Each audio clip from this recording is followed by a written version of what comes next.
ಯಾವ ಹೇಳ್ತೀನಿ ಕೇಳಿ, ಯಾರು ಮಾತಾಡಕ್ಕಿಲ್ಲ. ಮಾತಾಡಿದ್ರೆ ಅವ್ರಿಗೆ ಶೋಕಾಸ್ ನೋಟಿಸ್ ಇಶ್ಯೂ ಮಾಡ್ತೀನಿ. I will issue show cause notice to everyone. ದೆಹಲಿಯಲ್ಲಿ ದೇವೇಗೌಡರು ಮಾತಾಡಿದ್ದಾರೆ, ಕುಮಾರಸ್ವಾಮಿ ಅವರು ಕೇಸರಿ ಶಾಲ್ ಹಾಕೋಬಾರ್ದಿತ್ತು, ನಾನಂತೂ ಹಾಕೊಳ್ಳಲ್ಲ ಕೇಸರಿ ಶಾಲು, ಅವರ ಪಕ್ಷದ ಶಾಲ್ ಹಾಕೊಳ್ಬೇಕಿತ್ತು ಅಂತ ದೇವೇಗೌಡರು ಹೇಳಿದ್ದಾರೆ. ನಾನು ಹೇಳ್ತಾ ಇದ್ದೀನಲ್ಲಪ್ಪ, ಬಿಜೆಪಿ ಸ್ಪೋಕ್ಸ್ಮನ್ ಕುಮಾರಸ್ವಾಮಿ ಅವರು ಆಗಿದ್ದಾರೆ. ನನಗೆ ದೇವೇಗೌಡರು ಪಾಪ ಇಷ್ಟು ನೋವು ತರ್ತಾರೆ ಅಂತ ನಾನು ನಂಬಲಿಕ್ಕೆ ಸಾಧ್ಯನೇ ಇಲ್ಲ. ಯಾಕೆಂದರೆ ದೇವೇಗೌಡರು ಸಿದ್ಧಾಂತ ನಾನು ಗಮನಿಸಿದ್ದೀನಿ, ವಾಚ್ ಮಾಡಿದ್ದೀನಿ. ಅವರು ಐ ಥಿಂಕ್ ಯಾಕೆ ಪಾಪ ಭಾಳ ಅವ್ರು ಏನು ಮಾಡ್ತೀವಿ ಮಕ್ಕಳಿಗೆ, ಬಹುಶಃ ನಮಗೂ ವಯಸ್ಸಾದ್ಮೇಲೆ ನಮ್ಗೆ ಏನೇನು ಮನೆಗಳ ಪ್ರಾಬ್ಲಮ್ ಬರ್ತದೆ ನನಗೆ ಗೊತ್ತಿಲ್ಲ. ಬಟ್ ಈಗ ನೋಡಿದ್ರೆ ನನಗೂ ಭಯ ಆಯ್ತಾ ಇದೆ. ಸರ್ಕಮ್ಸ್ಟೆನ್ಸಸ್, ಪರಿಸ್ಥಿತಿ, ನಮ್ಮ ಸಿದ್ಧಾಂತ ನಾವೇನು ನಂಬ್ಕೊಂಡಿರ್ತೀವಲ್ಲ,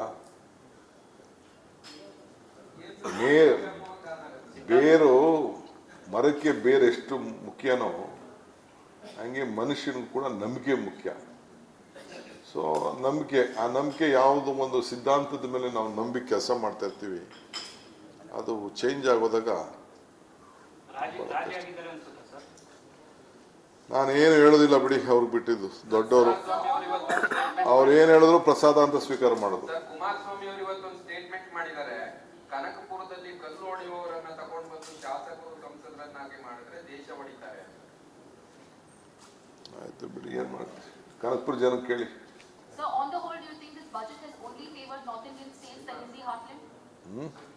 ಅವ್ರು ಹೊಡಿತಾ ಇರಲ್ಲ, ಅವ್ರ ಮನೆಯವರೆಲ್ಲ ಕಲ್ಲು ಹೊಡಿತಾ ಇರಲ್ಲ. ಕೊಡ್ಲ ಪಟ್ಟಿ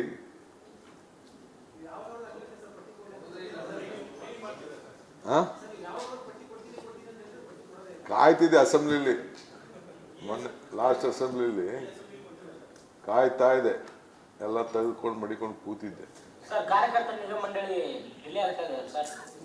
ನೋ ಡಿಲೇ, ಸ್ವಲ್ಪ ಟೈಮ್ ಇದೇನೋ. ಈ ಬಜೆಟ್ ಬೇರೆ ನಡೀತಾ ಇದೆ, 2 ದಿನ ನಾನು ಚೀಫ್ ಮಿನಿಸ್ಟರ್ ಕೂತಿದ್ದು.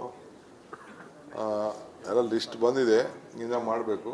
ಎಲ್ಲರಿಗೂ ಡೈರೆಕ್ಷನ್ಸ್ ಕೊಟ್ಟಿದ್ದೀವಿ, ಎಲ್ಲ ಯಾರು ಡೈರೆಕ್ಷನ್ಸ್ ಕೊಡಬೇಕು ಕೊಟ್ಟಿದ್ದೀವಿ.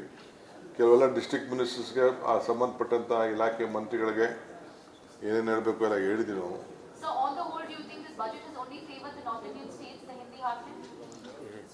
I don't want to comment on that.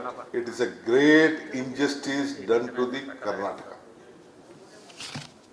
That may not what they are given to different state or Maharashtra or Gujarat or XY state. I don't want to comment on that.